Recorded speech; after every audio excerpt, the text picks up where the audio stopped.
un análisis del presupuesto 2021, el presupuesto general de la Nación. Nos acompañan y vamos a tener 4 invitados en esta segunda parte. La doctora Helga Cuellar Machelli, directora del Departamento de Estudios Sociales. Buenos días, señora, ¿cómo está usted?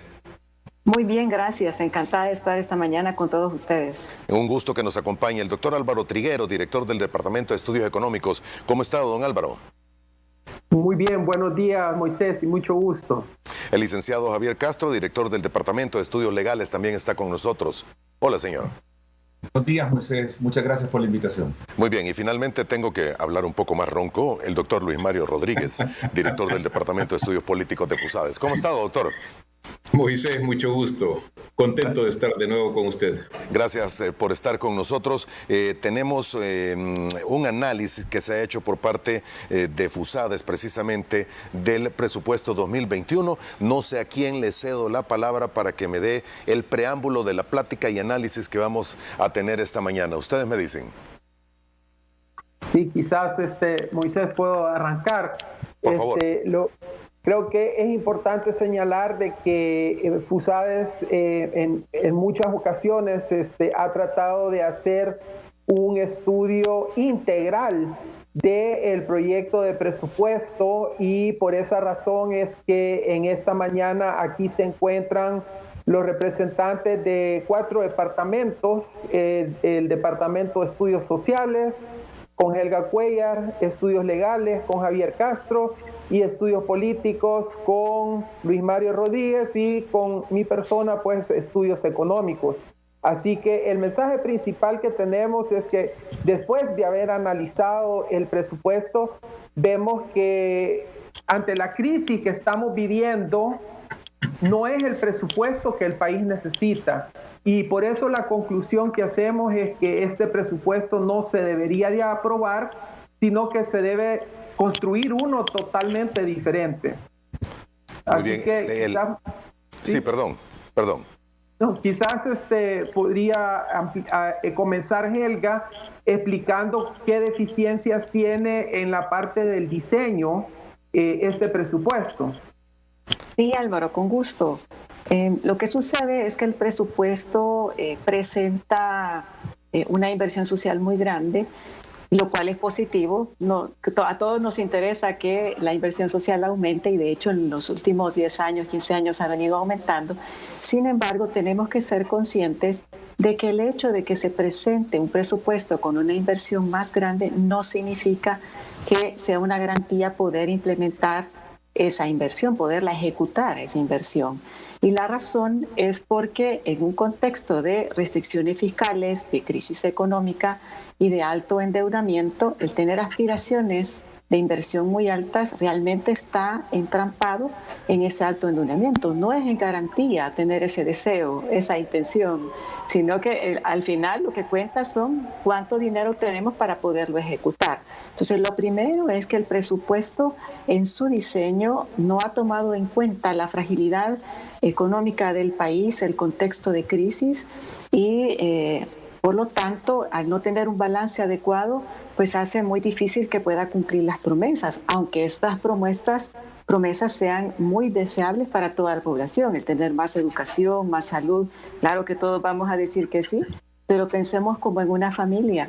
Cuando queremos que alguno de los hijos vaya a una universidad en Estados Unidos o fuera, o una universidad privada, y hay que invertir mucho, un padre de familia puede endeudarse demasiado para que este hijo pueda ser exitoso. Sin embargo, a costa de perder la casa, perder la alimentación, no poder pagar la educación de los hijos más pequeños, etcétera.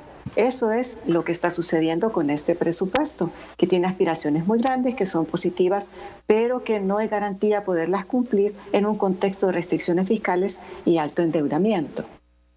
Muy bien. El déficit que presenta el presupuesto, de acuerdo al análisis que ustedes han hecho, doctora, ¿cuál es? El déficit alcanza un poco más de 3.000 millones, si no me equivoco. ¿Es así, Álvaro? Es bastante alto. Tal como lo hemos calculado, son 3.104 millones de dólares. para el próximo año. Y las inversiones para las áreas sociales provienen en su mayor parte, según el presupuesto, del Fondo General. Entonces, si el Fondo General no tiene los recursos, pues ahí está el problema. Exactamente. Y solo para terminar de explicarle a los amigos televidentes, cuando un presupuesto no cuenta con los fondos necesarios para cumplir con las metas que se está poniendo, el presupuesto no está financiado y debe llevarse a la obtención de empréstitos y créditos para suplir la demanda extra que se necesita de fondos. En palabras muy sencillas, no en palabras así muy económicas. La posibilidad de tener esa cantidad de recursos, ¿la ven reales ustedes, doctora?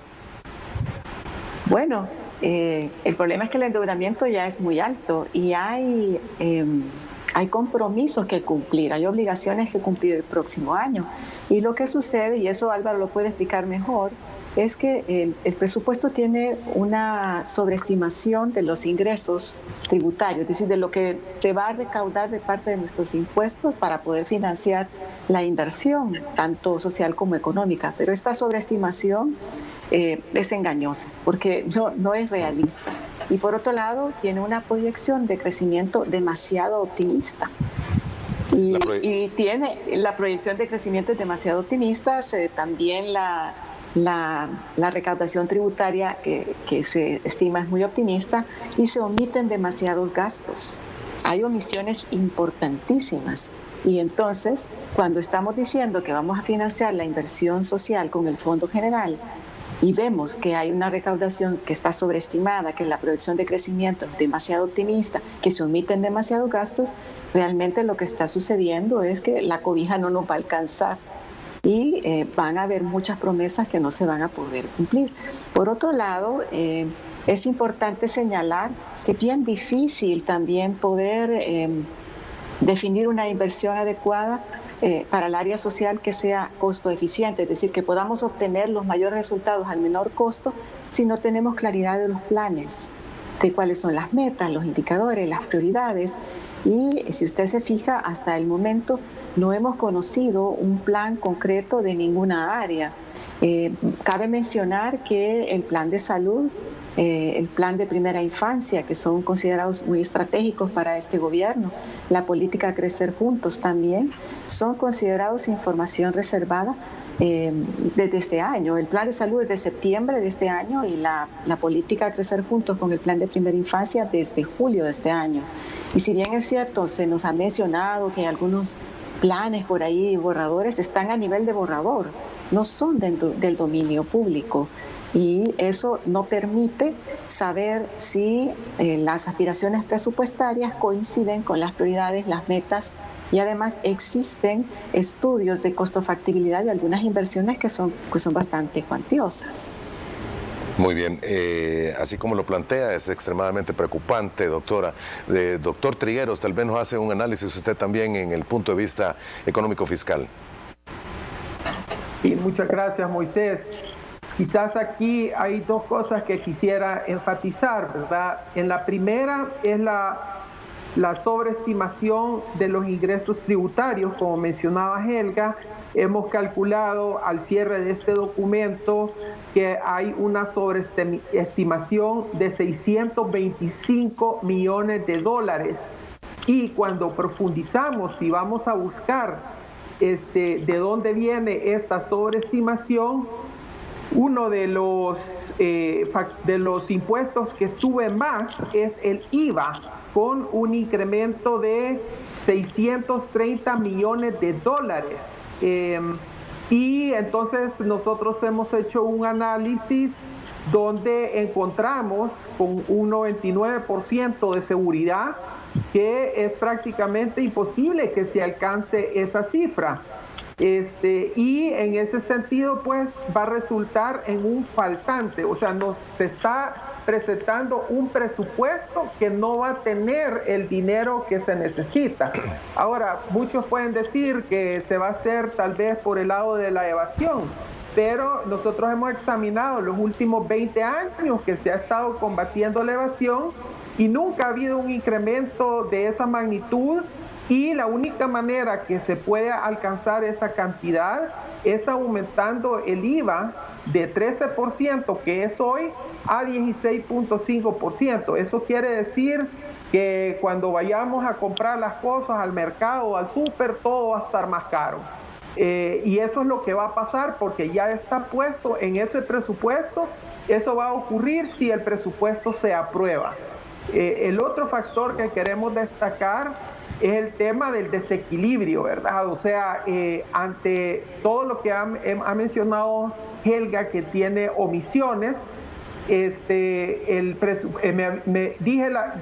anteriormente dije el déficit de este año, y que va a ser como 3.100 millones, pero el proyecto de presupuesto tiene un déficit, tomando en cuenta todas las omisiones, de 3.900 millones de dólares. Eso significa que la deuda pública el próximo año llegaría a 103% del PIB, o sea, sería todo lo que una persona gana todo el año, esa sería su deuda, o sea, prácticamente no le quedaría nada para comer. Y eso es gravísimo para El Salvador porque entonces se nos cierra la puerta de financiamiento y entonces se desmorona todo el presupuesto y ya no se puede ejecutar. Así que esos son como los dos grandes mensajes desde el punto de vista económico. Ese nivel de deuda que pone usted es la primera vez que se escucha por encima del 100%, doctor. Así es una vez que ya tomamos en cuenta todas estas omisiones, los vencimientos de deuda, y todo eso, pues al sumar, llega a esa cantidad, y para que se pueda ejecutar este presupuesto, no basta la cantidad que se ha puesto allí de 1.300 millones para un bono, sino que lo que el gobierno necesitaría ir a buscar son un poco más de 3.000 millones de dólares. Y entonces uno se hace la pregunta, ¿y quién le va a prestar eso al gobierno de El Salvador? ¿Y a qué costo, a qué tasa de interés? Entonces, nosotros pensamos que esto no es viable y que hay que hacer una negociación, un diálogo nacional que busque lo mejor para la gente, y con la asesoría de organismos internacionales que nos ayude a orientar las finanzas hacia un rumbo de estabilidad. Wow, muy bien. En todo esto hay repercusiones de tipo legal y también repercusiones o necesidades de tipo política, y por eso están nuestros otros dos invitados que no le hemos dado la palabra. Comienzo por usted, licenciado Javier Castro, sobre lo ya expuesto y las necesidades o repercusiones legales que podría tener lo que se ha mencionado esta mañana. Muchas gracias, Moisés. En efecto, hay que señalar que el presupuesto general de la nación, a ser una herramienta estatal en la cual se prevén todos los ingresos y los gastos que se van a realizar en el año, es de gran importancia porque de este presupuesto depende la realización de los derechos constitucionales, el funcionamiento de las instituciones. Y es por eso que desde FUSADES hemos enfatizado desde hace mucho tiempo que los presupuestos tienen que ser responsables, tienen que ser reales y tienen que ajustarse al orden constitucional. Y en ese sentido, después de lo que han señalado Helga y Álvaro, cuando se indica de que hay gastos que no están representados, que no se han consignado, que hay sobreestimaciones y también subestimaciones en el presupuesto, y esto lo que hace es que tengamos un presupuesto que no se está ajustando a los parámetros constitucionales, no se están reflejando los ingresos como debería ser, ni se están consignando todos los egresos que se van a llevar a cabo en el año o periodo fiscal. Y este es un tema muy relevante porque quiero señalar, Moisés, un hito muy importante que hubo para la institucionalidad de El Salvador, y fue que en el año 2017 se declaró inconstitucional el presupuesto de ese año, justamente por no respetar el principio de universalidad, que esto en términos sencillos quiere decir que se incluyan todos los ingresos y todos los gastos, y también porque no se respetó el principio del equilibrio fiscal, que es algo que ya Álvaro estuvo señalando. Entonces, por estas razones es que se declara inconstitucional el presupuesto en el año 2017. Y hay algo que hay que tener muy presente. El presupuesto general de la Nación, además de ser un instrumento de política financiera, es una ley de la República. Y en ese sentido, tiene que respetar todo el marco constitucional y además tiene que respetar la jurisprudencia constitucional. Y aquí hay que ser muy claros, Moisés. La jurisprudencia constitucional es de carácter obligatorio y en el tema del presupuesto es obligatorio tanto para el órgano ejecutivo como para la Asamblea Legislativa en las respectivas etapas que tienen que ver con la elaboración, preparación y la aprobación del presupuesto. Y por eso nosotros estamos señalando que debe revisarse íntegramente este presupuesto que se ha presentado, porque no está cumpliendo con los parámetros constitucionales y es por eso que estamos llamando la atención de que se revise y que se haga un presupuesto que respete la Constitución. Y esto es necesario. ¿Por qué? Porque si no, se puede ser sometido a control constitucional. Esa sentencia del año 2017 dijo muy claro que desde el año 2018 todos los presupuestos tenían que respetar el principio de universalidad y el tema del equilibrio presupuestario. Y acá hay que decir algo también muy relevante, Moisés. Cuando se dice que tienen que coincidir los ingresos con los gastos, eso no puede ser aparente. No es una mera coincidencia formal solo para cumplir el procedimiento, sino que tienen que ser estimaciones con bases técnicas. No pueden ser estimaciones arbitrarias, porque si se hacen estimaciones arbitrarias, se está incumpliendo la Constitución. Y hay otro elemento muy importante, Moisés, que este proceso de elaboración del presupuesto también tiene que tener presentes otros elementos, y es el tema de la ley de responsabilidad fiscal. Se ha querido dar a entender que esta ley sigue suspendida en algunos aspectos, porque la declaratoria de emergencia que empezó con aquel decreto 593 de mediados de marzo, justamente estableció una declaratoria de emergencia y luego se aprueba un decreto legislativo que fue el decreto 607 en donde se suspende la aplicación de la ley de responsabilidad fiscal. Pero esa era mientras durara la emergencia. Y sobre esto tenemos que entender la declaratoria de emergencia nacional que dio la Asamblea Legislativa. Y esto, Moisés, terminó después de varias prórrogas el 29 de mayo. Entonces, ¿qué pasa? La declaración jurada que tiene que presentar el ministro de Hacienda, en donde dice que se ha respetado el artículo 227 de la Constitución, que es el que señala que tienen que consignarse todos los ingresos y gastos, tiene que acompañarse. Y eso no se ha presentado y es una obligación que se tiene de acompañar esa declaración jurada. Ahí, exactamente, y eso quería preguntarle, porque hay dos declaraciones o dos testimonios que deben de ser presentados y son una especie de juramento que más que ético es legal y se necesita en el momento de la presentación del presupuesto y no se ha cumplido con ello. ¿Es correcto, licenciado? Por supuesto, Moisés. Es una obligación que está en la ley. Esto no es algo discrecional, sino que en la ley de responsabilidad fiscal está claramente que debe presentarse y asegurar que se está respetando el artículo 227 de la Constitución. Y agrega la ley de responsabilidad fiscal, que si hubiera un supuesto de algún ingreso o gasto que no se puede consignar, tiene que explicitarse y justificarse. Pero lo que no se puede hacer es dejar de presentar la declaración jurada. Eso es una violación a la ley y por eso es que decimos que todo este proceso tiene que revisarse íntegramente.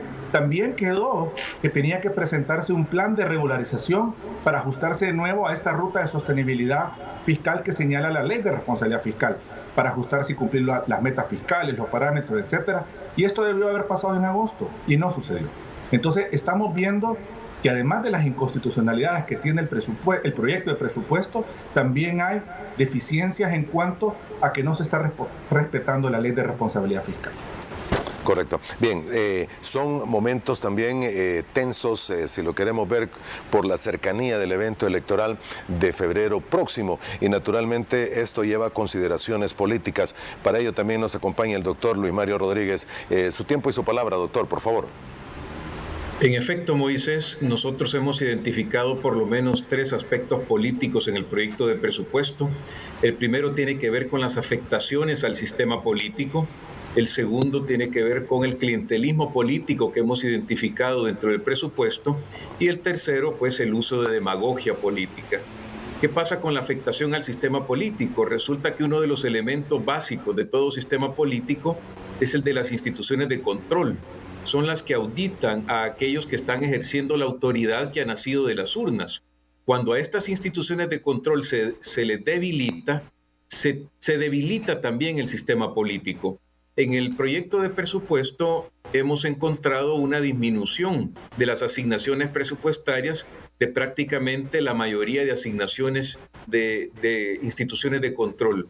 Resulta que al órgano judicial, por ejemplo, se le está disminuyendo un 4%, a la Procuraduría General de la República un 1.8%, al Consejo Nacional de la Judicatura un 2.3%, a la Procuraduría para la Defensa de los Derechos Humanos un 2.6%.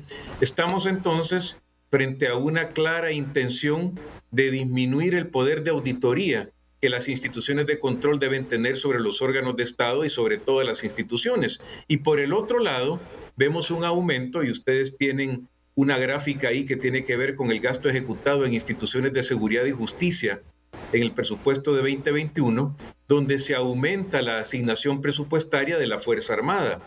Digamos que esto en un contexto diferente no tendría pues una repercusión más que financiera, pero en el contexto político en el que estamos viviendo y por las actuaciones de la Fuerza Armada en los últimos 15 meses, nos preocupa que esto puede estar apuntalando tentaciones autoritarias que hemos venido señalando desde el inicio del gobierno. Así ha sido en varios países de América Latina, donde aquellos que han tenido ese tipo de conductas se han apuntalado, se han basado en el apoyo de la Fuerza Armada y en tener a la Fuerza Armada contenta precisamente para que en algún momento respalden esas acciones. La Fuerza Armada pasa de 218 millones a 248 millones. Estamos hablando de un aumento de 127 millones. El segundo punto tiene que ver con el clientelismo político, Moisés. Resulta, como han dicho bien los colegas, que no se tiene identificado programas específicos donde podamos encontrar con claridad dónde se van a invertir los recursos. Cuando un presupuesto tiene asignaciones presupuestarias altas, pero no identifica un programa de gobierno claro, se abre un espacio bastante alto para el tema justo electoral. Es decir, yo no lo aplico a un programa específico porque no lo tengo. Y cuando vienen instituciones como la nuestra que quieren auditar qué es lo que está invirtiéndose y en qué programa, cómo va la ejecución del presupuesto, al no encontrar un programa, entonces no podemos efectivamente tener un control y al gobierno se le abre el espacio de tener, por supuesto, acciones electorales. Frente al proceso electoral al que vamos el próximo año, no nos cabe duda que se quiere personalizar la ayuda para promover ciertas candidaturas o para promover justo las candidaturas oficiales. Y el tercer punto es la demagogia política. Cuando hablamos de promesas falsas, de difícil cumplimiento, ¿ya?, y que son muy populares, por supuesto que estamos hablando de demagogia. Ese es el concepto de demagogia. Resulta que en el proyecto de presupuesto hay aumento en las asignaciones presupuestarias de educación, salud y seguridad. Hay el cumplimiento al 100% del escalafón de los ministerios de salud, de educación y de justicia y seguridad pública. Eso, por supuesto, FUSADES ha venido diciendo que justo los programas sociales deben tener un respaldo muy alto por parte de cualquier administración. El problema se da que al haber subestimado ingresos, haber sobreestimado ingresos y haber subestimado gastos, lo que estamos teniendo justo es que no vamos a poder cumplir, el gobierno no va a poder cumplir con esas promesas que está haciendo de aumentar estas partidas que he mencionado, y entonces tendremos de nuevo la frustración de la gente, ya no solo con el gobierno, sino que con el sistema democrático, con las consecuencias que hemos visto no solo en El Salvador, sino que en América Latina, Moisés. Muy bien, doctor. Antes de ir a la última pausa comercial que debemos hacer esta mañana, algunos de los gráficos que usted mencionaba para el caso. Instituciones controladoras con caídas en el presupuesto 2021 con respecto al 2020, la tenemos en este momento en pantalla. En palabras sencillas, es cómo disminuye el presupuesto este año con respecto a lo que tenía, cómo va a disminuir en el 2021 con respecto a lo que tenía este año. Son caídas de 1,8% en la Procuraduría. El órgano judicial 4 puntos porcentuales, 1,3 la Corte de Cuentas, la Procuraduría para la Defensa de los Derechos Humanos 2,6, el Tribunal Supremo Electoral 2%, el Tribunal de Ética Gubernamental una caída de 3,8, una reducción de su presupuesto, y así continúa el Instituto de Acceso a la Información Pública con un menos 3,3 y un menos 2,3, el Centro Nacional de la Judicatura. Nacional de la Judicatura, sí. Exactamente. Todo esto llevará implícita algún movimiento político, o es simplemente un ajuste de presupuesto por las necesidades que se van a tener el próximo año, doctor? Es que, por ejemplo, Moisés, los 127 millones que se le están subiendo a la Fuerza Armada se podrían distribuir entre todas estas instituciones de control que ya vimos que son necesarias para mantener el equilibrio de poderes.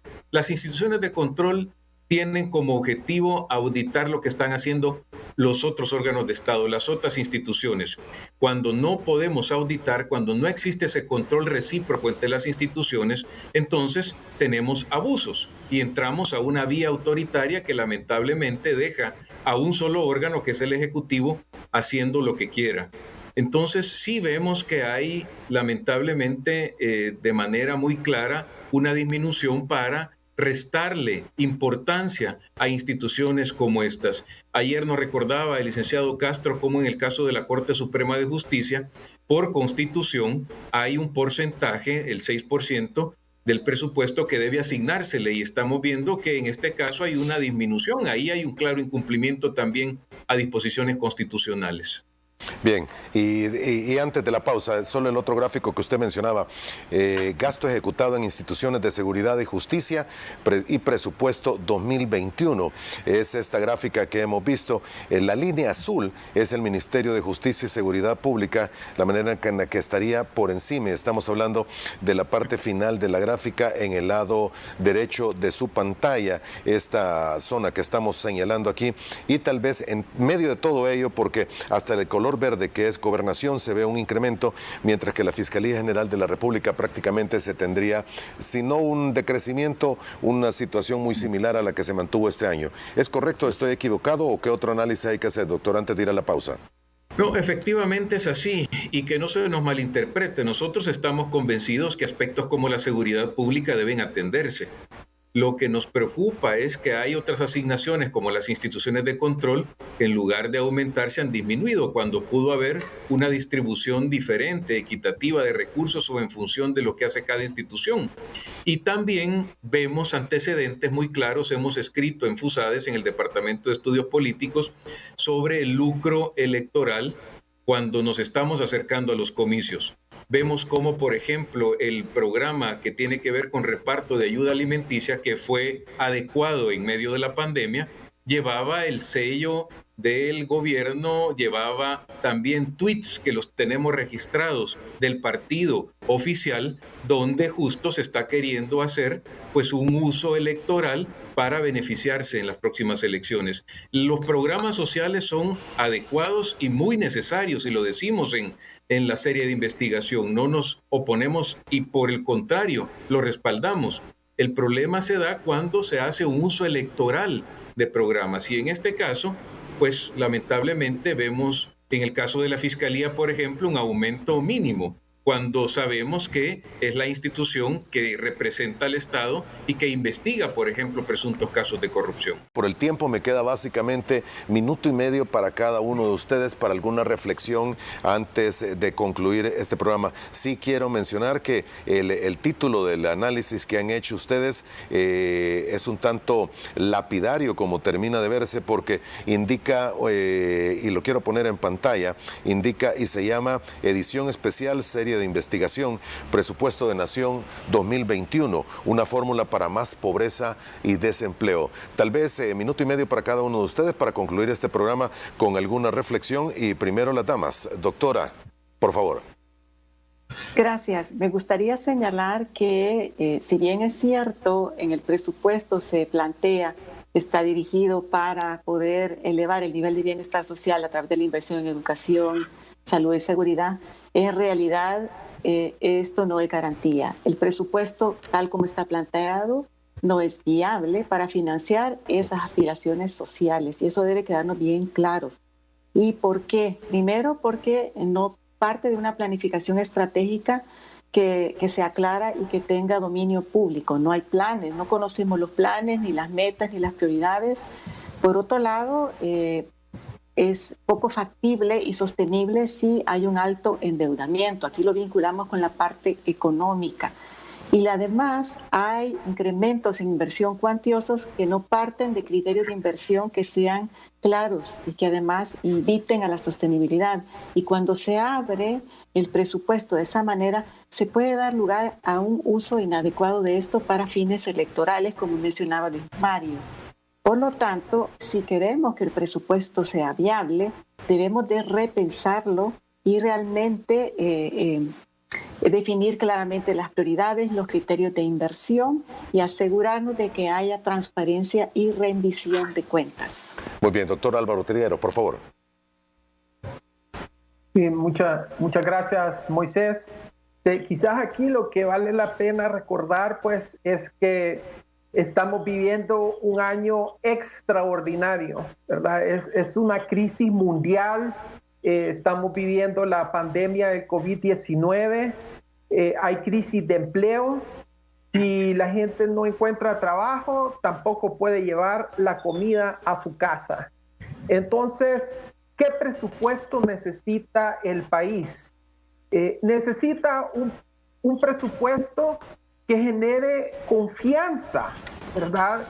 Que una a la población, que una al país, para que todos salgamos adelante. Pero nosotros vemos lo contrario. O sea, vemos un presupuesto irreal, con cifras falsas, que genera división y desconfianza, y entonces eso nos va a llevar a una crisis profunda, con más desempleo y más hambre en la familia salvadoreña, ¿verdad? Por eso es que el título es tan contundente, que si se aprueba este presupuesto vamos a tener más pobreza y más desempleo. Muy bien. No tengo mucho tiempo, licenciado Castro. Por favor, su tiempo, 1 minuto, y me queda 1 minuto después para el doctor. Gracias, José. Solo únicamente mencionar que es importante que se revise totalmente este presupuesto.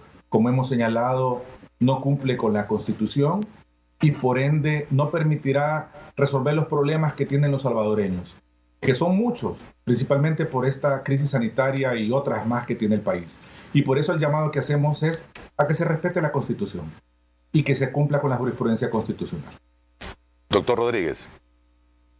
Moisés, 2 mensajes. Cuando el presupuesto persigue posicionar y crear estructuras clientelares basadas en el manejo indebido o irresponsable de fondos públicos y en información poco transparente, perjudica al sistema democrático, y eso, por supuesto, no lo debemos permitir en el país. Por otro lado, el segundo mensaje, cuando se atenúa la posibilidad de auditar a quienes ejercen el poder surgido de las urnas, desaparece con ello la opción de corregir las desviaciones de autoridad, y esa preocupación la vamos a mantener y la fundamentamos en el comportamiento que hemos testimoniado desde el Centro de Pensamiento y desde la comunidad internacional en los últimos 15 meses.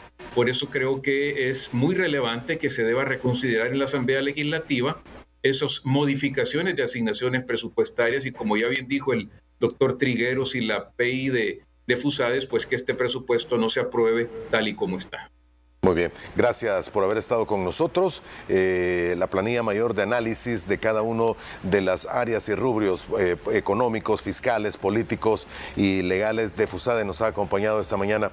El análisis queda para cada una de las personas que nos han sintonizado y para quienes esté interesado en esta revisión que se ha hecho del presupuesto 2021. Les agradezco a los 4 a la distancia. El abrazo, señores, y a usted, amigo televidente. Gracias por habernos acompañado. Muy buenos días y primero Dios, nos vemos mañana a la misma hora.